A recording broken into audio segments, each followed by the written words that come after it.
All right, so guys, we're going to start by we're going to kick off our video series this week. This portion of the series is going to be called NextTech Talks. It's where we get together with a security expert or an expert in their field, and we go over a topic that's important for businesses. Our first topic is important for basically any business. I think it's why we started with this topic. And so what we're going to start with is security, just security in general, cybersecurity, and how to protect your accounts. So today I have Brandon Walcott with me. He's a cybersecurity specialist at a long-running Bay Area tech startup that sells computer consumer goods, kind of like Etsy meets Amazon. But he's been working in the security industry for about 10 years now, and I'm excited to have him on here to share his knowledge with us. So Brandon, first of all, I just want to say thank you so much for joining us and coming here today. Yeah, of course, Josiah, anytime. Thanks so much for having me. I'm glad I could be one of the first guests in the series. I'm excited. For sure. I'm so excited, man. It's fun for me to kick off series like this to kind of educate people to make sure they're doing the right thing in their businesses. Yeah, so absolutely. There's not really the right thing to do. There's a million wrong things. That's fair. That's fair. But yeah, let's start off with you kind of telling us just a little bit about yourself. Yeah, absolutely. So I am a longtime tech enthusiast, nerd, entrepreneur, whatever you want to call it, right? But basically, I just love helping people solve problems. And when I was younger, I wanted money to buy my first gaming computer, my first car, right? Whatever have you, right? And I was thinking, well, how can I make money? I could work fast food. I could mow my neighbor's lawn for $5. Takes me an hour. I get all sweaty. Or man, I could fix their computer and get 25, 50 bucks an hour, get a whole lot less sweaty, and they'll even give me a good tip because they're so happy, right? Mow the lawn, get all sweaty for $5, fix their computer for 50, and do something I'm passionate about. Well, shoot, let's do it, right? So I started doing that accidentally, more or less. And by the time I turned 15, I learned, man, I could get quite a few people, and people start talking and they talk to other people. And that's when I was able to actually start and launch my own business at the age of 15. I couldn't even drive. I didn't even have my driver's license, right? I had my mom carting us around in the Dodge Caravan to different jobs that I was doing to make money, right? Nice. But I turned that kind of lifelong passion into a career, basically. And all throughout high school and in my way into college, Josiah and I went to George Fox, and turns out we actually worked together for a little bit there, a little bit of commonality there. But I ran my business for about a decade, and I ended up going from the residential side to serving small businesses with proactive IT consulting needs, protecting their business, taking care of them, making sure just to eliminate the stress, worry, and headache of IT and the cost of downtime. Right. And so I did that for a long time. And then I wanted to specialize in something. And so I specialized in cybersecurity. I did that for a number of years. And then my wife and I moved from Oregon to California. And when I moved here, I have a current job where I work for a San Francisco Bay Area tech startup company, sells e-commerce goods, like Josiah said, kind of like Etsy meets Amazon. And I'm a cybersecurity specialist for them. And just always passionate about helping people solve the most technologically complex, innovative challenges that face us today. And in my opinion, there's nothing more challenging than security, because you can never become an expert for too long, right? It's true. Security is one of those things where you can do as much as you possibly can, and it's still not enough. Exactly. So, but yeah, so, and we're going to get into that a little bit more, kind of talking a little bit ahead of myself on that one. But I think where I kind of want to start, first of all, my first question for you is, as you're getting your first gaming console or computer, what was the game that was like, this is the game I want to play? I mean, if you were a kid of the 10s, I guess you call it the 2010s, it was Crysis. Does your computer run Crysis? If you remember that. It was like a first-person shooter that came out, right? And that was the game. If you had a graphics card, I think I had like a GTX 260 or something like that back in the day. Right. And I built the gaming computer. Fun side tangent. I built, I don't know, it cost me like, I don't know, 12, 1,500 bucks. I bought all the components, the motherboards, the power supply, the fan controller, the case, the graphics card, the processor. I mean, the whole gauntlet. I had an i7 740. I still remember it. The GTX 260, state of the art back in the day. Top notch. Built this thing, took me a couple hours, pressed that power button. Within 2 seconds, my entire computer case and the entire living room was starting to fill with smoke. No. Thousands of dollars on this thing I built myself. I spent a lot of time not mowing that many lawns, but helping a lot of people with their computers. Boom, went up in smoke. Not a joke. Not a joke. Turns out I just had a wire from the fan controller pinched in the case that wasn't fused. I melted the fan controller. I learned that pretty quick. Did not damage the expensive components, That was thankfully. good. But for the next, man, I kept that computer for like 10 years all throughout college. Every time you turned it on, it would still smell a little bit smoky sometimes. But man, good memories there. For And sure. yeah, you learn. Yeah, you got So, to serve yourself a little piece of humble pie every now and again, right? absolutely. And it's that little smell that just always is that humble pie for you. It's like, oh yeah, I did Exactly. mess that up the first time. And you know what? Last time I did that. So we live and learn. That's absolutely. Got to learn from your mistakes. Exactly. Yep.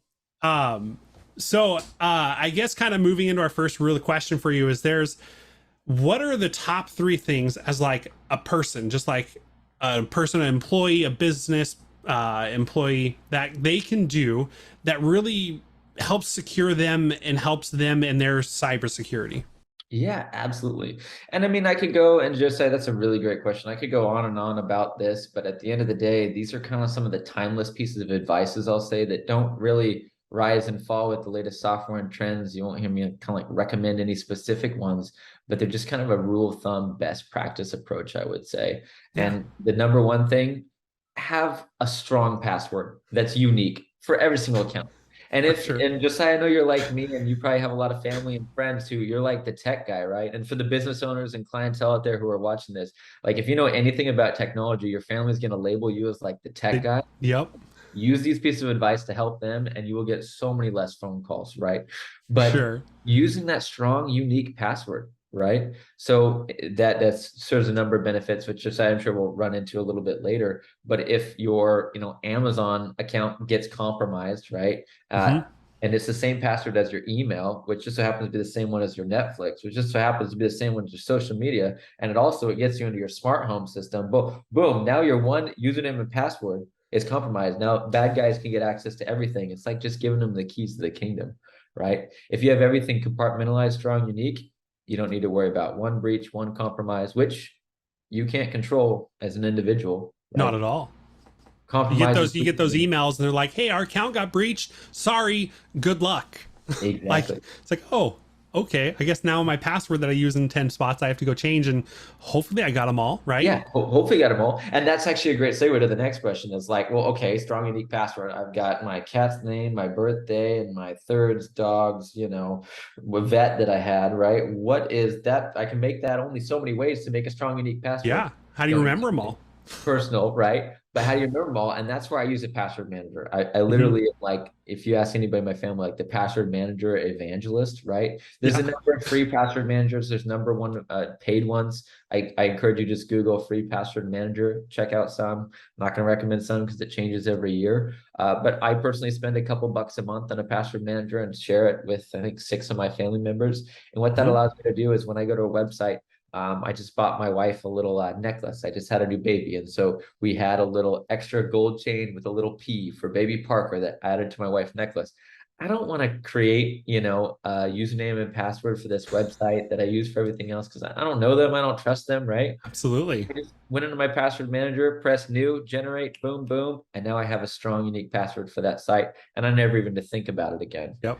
right? And now it's in my password manager. So if you were to look at my password manager, I probably have 300 or 400 different username and passwords for Yep. email services, tech sites, whatever forums. I mean, I got so many things, medical records, insurance documentation for my investments. I mean, I could go on and on.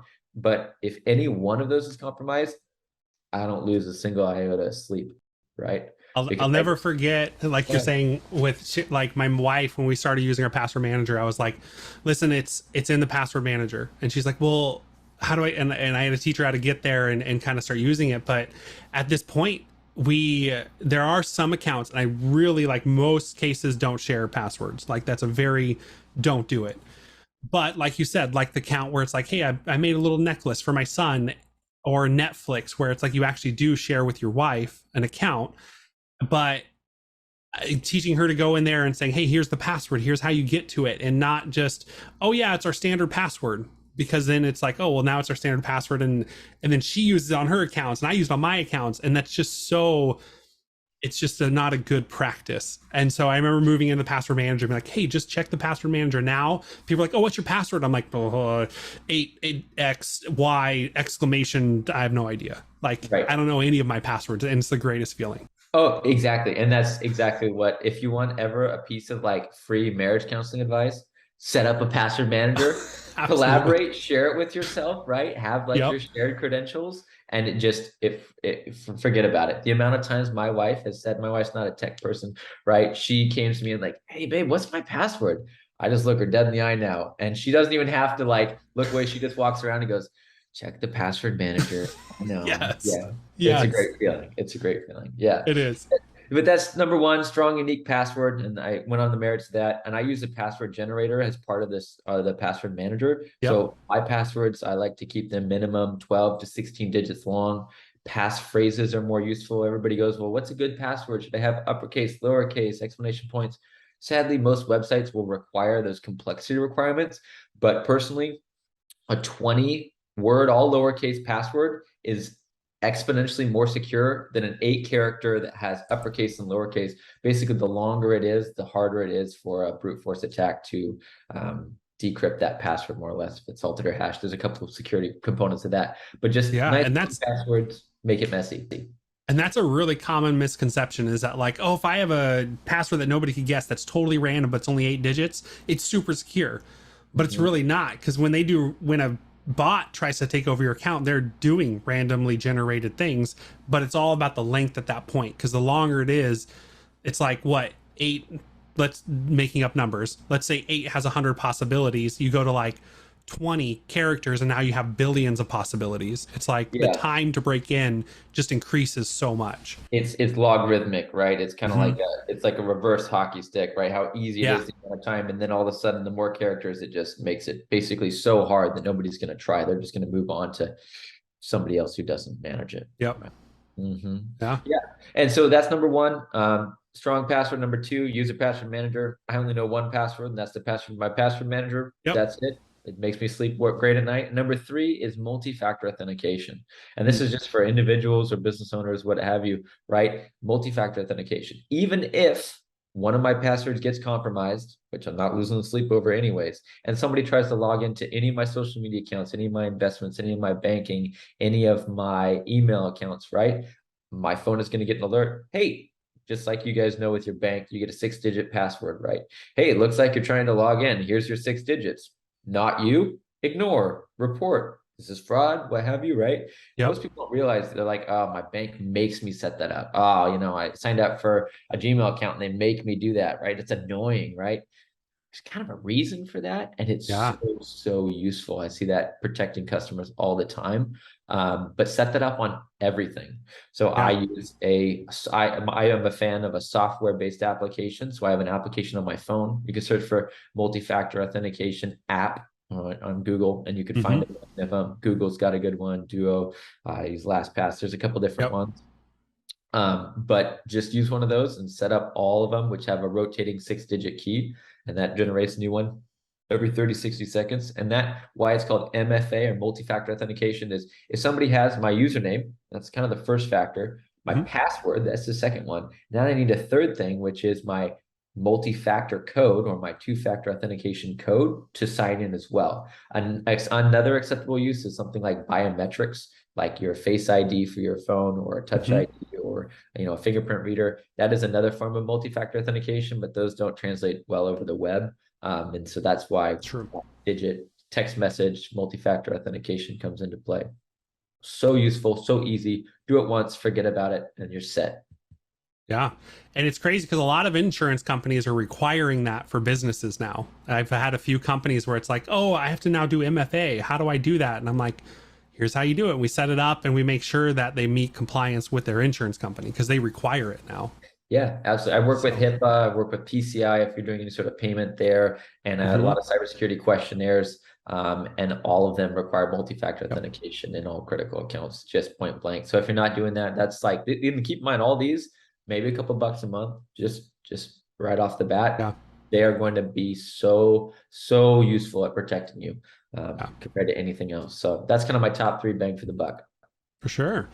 Um, we kind of talked a little bit there about like personal, but our channel really we want to focus on kind of businesses, is where we focus and how to help them. So I guess, is there a difference between, hey, these are my top three for personal, and is there a difference between a business? Like, should they be doing something? Obviously they should be doing those three things, right? But is there something extra that a business should be taking because they're just a business? Yeah, absolutely. Yeah, that's a great question. So businesses are not all that different than personal, but you just got to scale up, right? Mm-hmm. So imagine you got a bunch of kids, right? And they know nothing about technology, nothing about security, and they're going out there on the wild west of the internet and doing who knows what, right? It's kind of scary when you think about that. Yeah. What employees are generally right off the bat unless you give them any sort of training. So to kind of tie in with all those credential management, meaning the password manager, the secure password, multi-factor authentication, you should have a pretty good grasp if you're a business owner on where all the credentials are in your company, meaning where all the username and passwords are. You should be using some centralized managed password management solution Mm-hmm. that all your employees subscribe to. Putting passwords on sticky notes and sticking them under their keyboard is not a shared credential management. Just like I'm sure you could give me a Oh my million goodness. stories. Yeah. Walking into clients and it's like, hey, so is that your password? Like, can I just, if I type that in, how much access do I inherently get with that one password? Mm-hmm. And it's amazing just being able to walk in and be like, oh, either under your keyboard, on the monitor, which is worse, like, or the first drawer you pull out. It's like, no, that's not really secure, guys. Like, Exactly.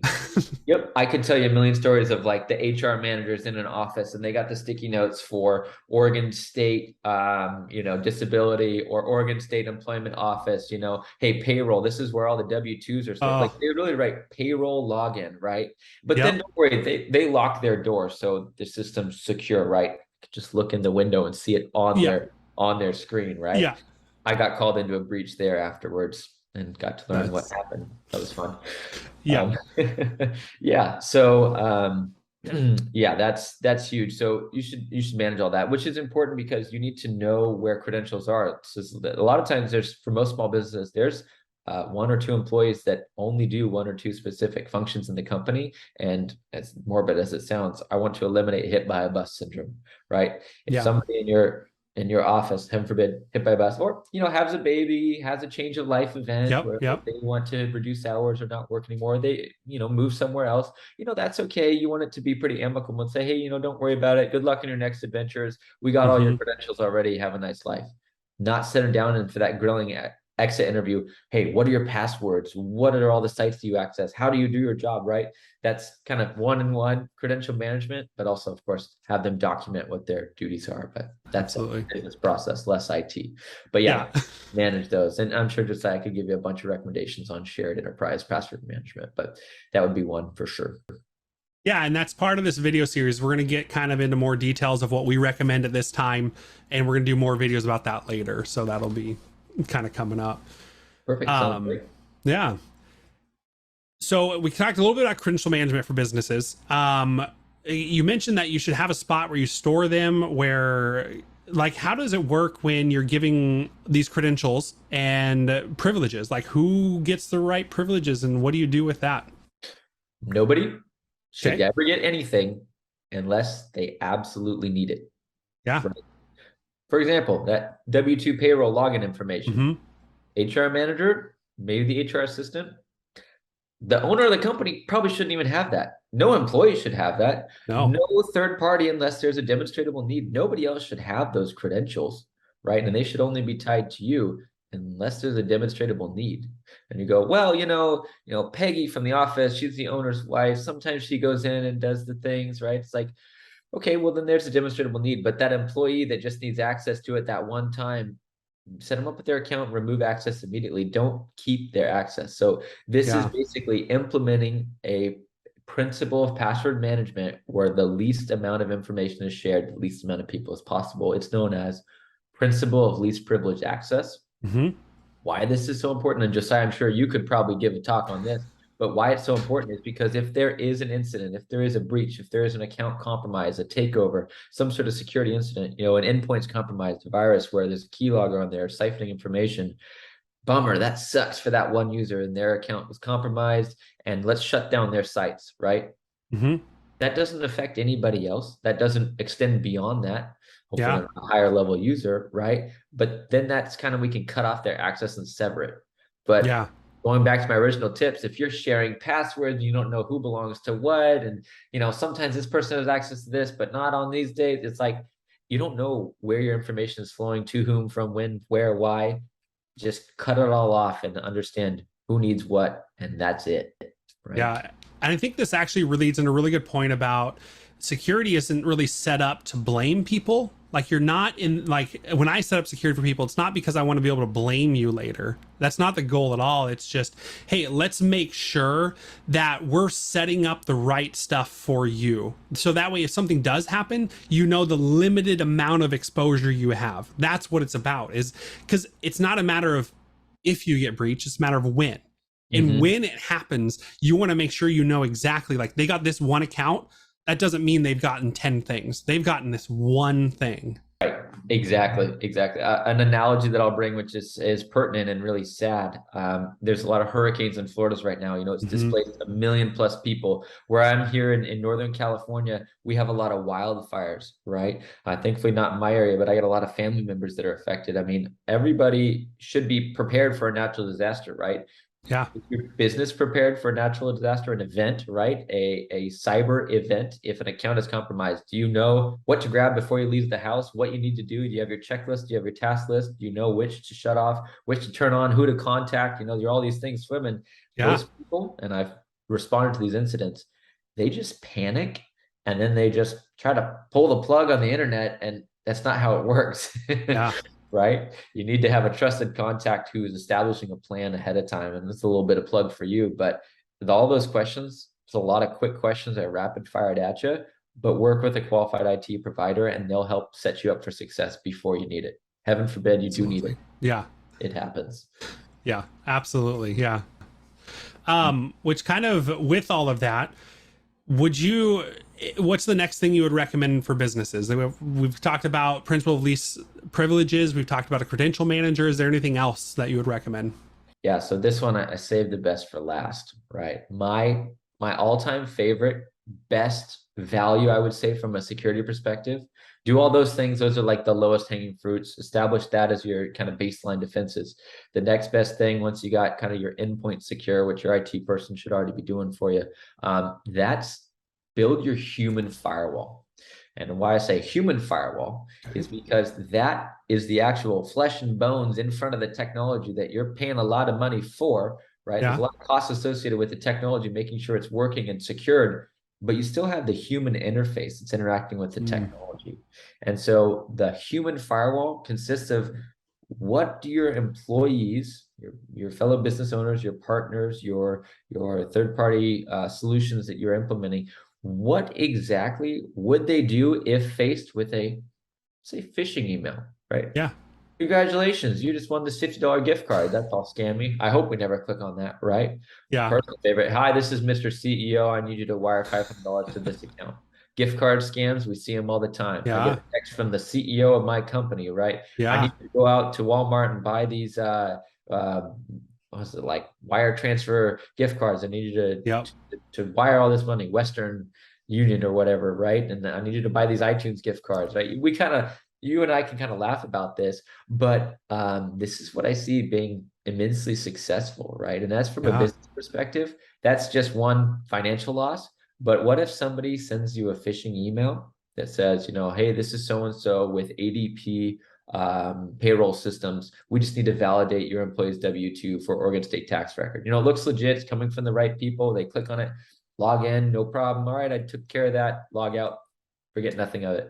All of a sudden, you hear yourself in the news a couple weeks later. So and so company had all their employees' W-2 records Yep. leaked, their addresses, their salary, their compensation, social security numbers. You're going, how did that happen? I thought we had everything secured, right? Yeah. We spent so much money on security. Well, your employee just logged in and gave the bad guys your username and password, right? Mm-hmm. And I like to build a culture within security of a positive security culture, I'll say, Mm-hmm. not a reprimanding security culture. Yeah. And so it's not to just have these incidents happen, these phishing attacks happen that are successful and take your business reputation or your finances down, right? but proactively do that to your employees. Send your employees phishing emails, and I'm sure Josiah can help with this. Send them fake text messages. There's some voice calls that can actually simulate bad guys, right? Test your employees to see what is their propensity, what is their likelihood to click on a gift card scam? What is their propensity to click on, hey, this is an attachment. My favorite is to make it kind of juicy when I craft these things. Yeah. Hey, here's all the salary information, everybody's Oh salary yeah. information for the company. Thanks so much. Here you go. Please open it. Let me know what you think. Followed up by an email 5 minutes later. Shoot, that was an accident. Please don't open that. Delete right away. I mean, if you got 100 employees, how many of those employees are going to say, ooh, I want to learn Oh yeah. right? In that attachment, let's say it's an Excel document with embedded macros that downloads malware to the computer. Oops, now we just compromised the system. Not so great, right? So do this proactively. Conduct security awareness training simulations, as well as provide training. Provide maybe a 1 hour a year or during onboarding, a webinar on how to protect your employees, how basics of email security, basics of your basic workstation security. There's a lot of these different things, such low-hanging fruit. The security awareness training is very inexpensive. And if your employees are secure and you're backed by security software and hardware built into your system, man, you're going to be so much better off. Yeah. I really like the security awareness training just in general, like you're talking about. It's really, because it's amazing how many times you even walk into a company, not even talking about like passwords on sticky notes, but just, oh, I walked in, the computer is unlocked. I could jump on and I can do whatever I want. We had a running joke in the IT office when I worked at George Fox. If you did that, it was like a big no. Like Justin Bieber. I had my wallpaper Justin Bieber one time. Did it with kittens for everybody else. Yeah. So the first time it's like, something funny in the background. Second time, it's a little worse. They might add some calendar invites, some calendar stuff, and kind of mess with you a little bit. But like, you really just shouldn't leave it unlocked. And so that's, even in security awareness training, like just the idea of like locking your computer, like you said, low hanging fruit. If you can get that out right away, that's the best thing you can do for your company. Exactly. And I like to build layers of security. It kind of starts with hardware, which is kind of the first layer, right? You have secure hardware that's updated with firmware software updates. Then you have the security layer, your endpoint security, and then kind of the network layer is another one. It's kind of like a target, right, with different rings. And then the final layer is security awareness, exactly, the human firewall, right? Yeah. And if you have any one of those bubbles gone, it's going to breach various parts of your organizations. Yeah. You can build a really tall fence around the first 3 halves of your square property, right? But if you leave your back door wide open, bad guys are going to get in. So for sure, approach every angle. For sure. And I think as people are watching this video, and if you're a business owner, what do you do for security awareness training? I know we don't want to drop a bunch of different softwares that become outdated, but what is something that if I'm watching this video right now as a business owner, what could I do for that training that I need to do? Is there anything out there that I could use? Yeah, so a vendor I've worked with, and I will plug this vendor because I've worked with them so much and they provided so much advice. It's called KnowBe4. Just so I can put on the screen, KnowBe and then the number 4. They offer a free phishing test that I recommend everybody work with your IT provider to start. And that just will send out one email or a couple emails to every employee in your entire company. And you'll see what % of the people in your organization are able to be phished. Fish with a P, right? And that's going to tell you how secure actually am I.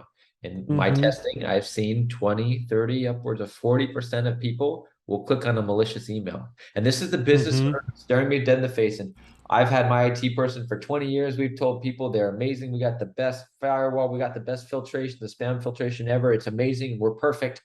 No problem. You mind if I test that for you? Doesn't cost you anything. Takes me an hour. Sure, yeah. What's not like you're going to find anything, right? Right. Those are some of the best relationships I've built. Right? The human firewall. That's what I mean. Firewall. You could have the best firewall, best phishing, best anti-spam, whatever.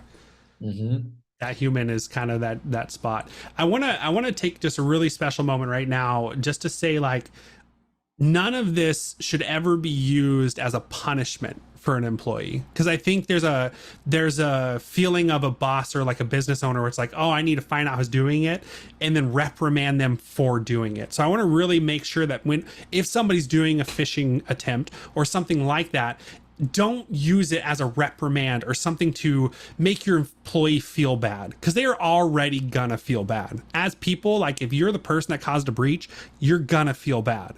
So I think Agreed. it's really important to make sure that we just know, like, use this as a training opportunity, not something where we go in and make the employee feel even worse, but really use this as like, hey, how do we make this better? And maybe don't ever single out that employee. I mean, I would probably recommend that. Like, just use this as, how do we train our entire staff to make sure they're doing the right things, or they're clicking on the right emails or ignoring the right emails, and use this as a training opportunity for that, not a reprimand. Absolutely. And that all goes back to building a positive culture of security Yeah. awareness training and not a punitive one. We don't want to Yeah. punish people. We don't want to name and shame. We don't want to do that, because then people are going to be like, oh, well, the next phishing email I get, if I click on it, I'm not going to tell anybody. I might lose my job. I might, I'm going to be in trouble, right? Yeah. That doesn't help anybody. We want Oh, to encourage and foster that, right? I've seen this happen over and over again. It's like, I had a financial firm, automotive manufacturer in the Portland area, who had accidentally wired, it was about $400,000 to a vendor, because an email account was compromised from a vendor that sent them new wiring instructions. They didn't call to verify. And then they were quiet about it. They're like, oop, that's awkward, right? They discovered it a little bit later, right? yeah. By then it was too late. I think the FBI got involved in that one, tracking the funds to like Florida and out to like I think it was like Cuba or something like that. It was crazy. We Yeah. involved that kind of responsibility and let the FBI take care of it. But it was kind of too little too late. If that employee would have been Yeah. like, oh shoot, I accidentally updated his wiring instructions. I don't think it's legit. Let me call my, controller for the financial thing. We could get that lickety split taken care of. That's Yep. because they never had an incident. They never did a test, a Yeah. simulation, fire drill, if you will, right? Yeah. I mean, we all remember in school. What do? Fire Yeah, drill goes off. Do we hide under our desk, or do we go outside, or what do we do? And that's the important part of this training, is to make sure that people know when something happens. Because then that's example, just like you said, if he would have just said it right away and not feel like, oh, if I talk, I mean, if I talk, I'm gonna be punished. It's more, if I talk, I can actually prevent it. And that's what you want people to realize. exactly. And then it begs a question, really diving into this, and there's already been some litigation that proves what I'm about to say is true. But let's say your gal in payroll gets an email, hey, Josiah's a W-2 employee here, right? He makes some amount of money and here's his paycheck. Oh, I just got an email from him. Update my bank account Yep. information. Yeah, no problem. I'll take care of that. I know Josiah. He's great. I work next to him, right? She updates it, and all of a sudden, Josiah learns a couple weeks later, I'm not getting my paychecks. What's going on? Yep. Right. And then all of a sudden, the boss comes in and is, lady, why did you change this? What are you doing? Why did blah, blah, blah? She's shutting down. She's going, I didn't realize. Right. Now, whose fault is it?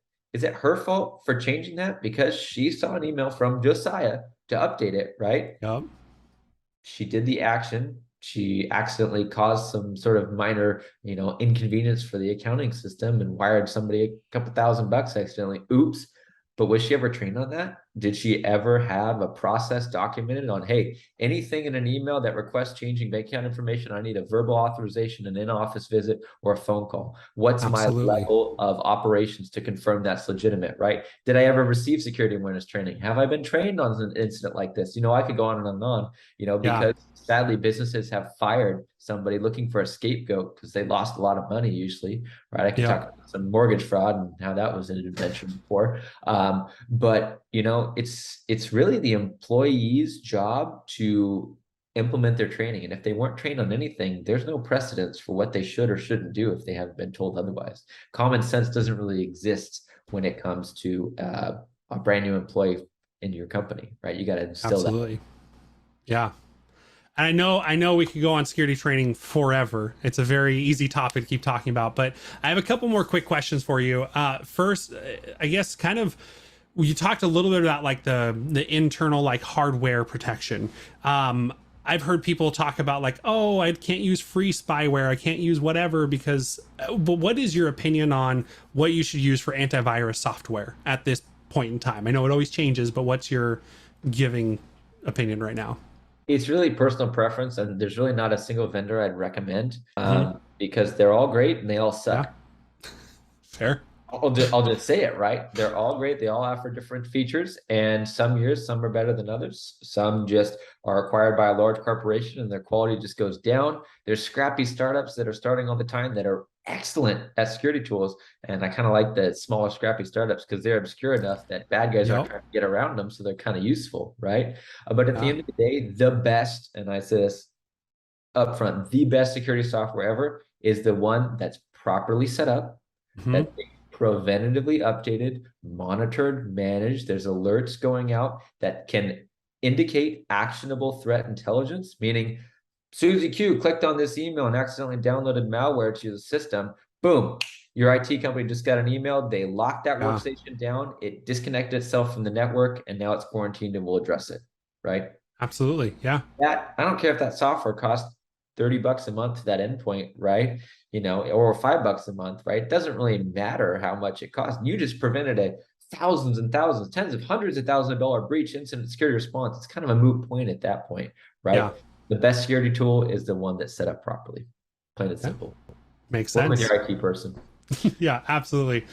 So yeah, and as we start to wrap up, I guess, is there one last thing that you would want to tell people that are watching this about security, and kind of one last tip? Yeah, this funny thing at the George Fox CS lab, somebody put up a picture of Jesus with a Okay. floppy disk in his hand, and it said, Jesus saves and makes incremental backups. And thing has stuck with me for years and years and years. Yeah. The last tip I'll get is back up, guys, back up again, back up. 3 times, back up. And I'd say this and I'd kind of drill it into you, and everybody's going to pause the video and be like, yeah, whatever. Okay, I'll skip to the end, blah, blah, blah. But no, seriously, back up. And I follow a 3-2-1 approach Hmm. because at the end of the day, you can have the best security controls, you can have the best security awareness training, your human firewall, your network, your endpoint, whatever level of security. I don't care how much you spend. They're not perfect. Yeah. Humans aren't perfect. Software is flawed. Hardware is flawed. Anything connected to the internet is vulnerable, period, full stop. Yep. Humans are vulnerable. Real quick, you said a 3-2-1 approach. What is that, real quick? Yeah, so a 3-2-1 approach. 3 copies of your data on 2 physical mediums, one of them being cold or offline. I'll give you a great example. Let's say I've got a really important database of all customer orders for the last 10 years, right? Or a real important database of like medical records, right? That I can't lose it under any circumstances because this would be a detriment to my business. Or better yet, a database of all future orders, customer's name, the designs for it, right? And Yep. who it needs to go to when, and I got money coming in for these things. I better know who to get them out to, right? I don't want to call Yeah. back customers and say, hey, would you order again? Yeah, how much did you pay me again? That would be pretty awkward, right? So Absolutely. let's say that's a database, right? So work with your IT person to basically allow 3 copies of that data to exist at all times. So running locally on the system, backup to maybe a network attached storage. So Hmm. there's 3 copies of your data, and one of those being cold, rather. And I'll tell what cold means in a second. So that's 3 copies of your data, 2 physical mediums. One might be the live server that's running. Another is a network attached server. So 2 physical Yep. boxes connected by a wire, that's fine. And one cold or one offsite. That's literally swapping hard drives. I know it seems pretty low tech. I've seen businesses still with tape drive system. I hope that's not the businesses you have to deal with, Josiah. But Yeah. I mean, that could be just a small hard drive that you're literally storing at a safe at your house, storing at another business location, working with your IT guy to swap theirs, the hard drives from your business to their offices, right? And why that's useful, that offsite or that third component, that cold storage, is Yeah. if your business, earthquake, fire, flood, theft, right? I've seen that happen. I've seen a ransomware attack so severe it just cripples all the systems. Man, that sucks. It went after my main server and my backup server. That sucks. I just got a hard drive right here. We'll Yep. replicate it, get it going. You can work with your IT provider to virtualize that to get even some more uptime. Yeah. But now you're good, right? How much better are you going to sleep at night knowing that all your customers' orders, your customers' information is protected, and it's, well, not protected, but safe in case of Yeah. an event. I don't know what that event will be, and I pray it never happens to you, but you can rest easy, right? Yeah. Backup, And easy. really, a cold storage is pretty cheap. Like you said, just grab an external hard drive, put it somewhere. Because imagine, like, it'd be much better to lose a week of data if they got both than to lose years. I mean, that cost savings alone is worth $150 drive. Like, Exactly. Yeah. yeah. I work with a real estate management company who managed, I think, hundreds of properties, and they had Mm-hmm. all the rent rolls, who's there, how much they've paid, their records, how much they're needing to pay, right? I mean, that's very, very extensive for thousands of tenants across multifamily properties. And they had a computer system and accounting software. I think it was QuickBooks or FreshBooks or something Mm-hmm. like that. And it was backed up. They had an external hard drive. They were very diligent about letting the software back up, and they'd check Yeah. it, right? But that was physically attached to their system. So they did have a Yep. backup, but a ransomware attack from a phishing email went in there, boom, scrambled the entire main system and the attached backup drive. If they had Yeah. literally had a second hard drive that they had just swapped a cable once a week from one to the other, they could have rebuilt the year. Now Yep. instead they had to pay, I don't know, $100,000 of Uh, time for somebody to go through and rebuild all that, visit people, see how much they were going yeah. back in paper records and rebuild those records, right? It's a mess. I'd hate for that to happen. Like just like I said, a couple $100 could save you hundreds of thousands of dollars. Just Yeah. do it. Absolutely. Well, Brandon, I really thank you so much for joining us. This has been a blast to talk about security and kind of helping people learn a little bit more. So yeah, thank you so much for joining us. I really do appreciate your time. Sure. My pleasure. Thanks again, Josiah. Yep. I'll see you next time. Okay. Bye.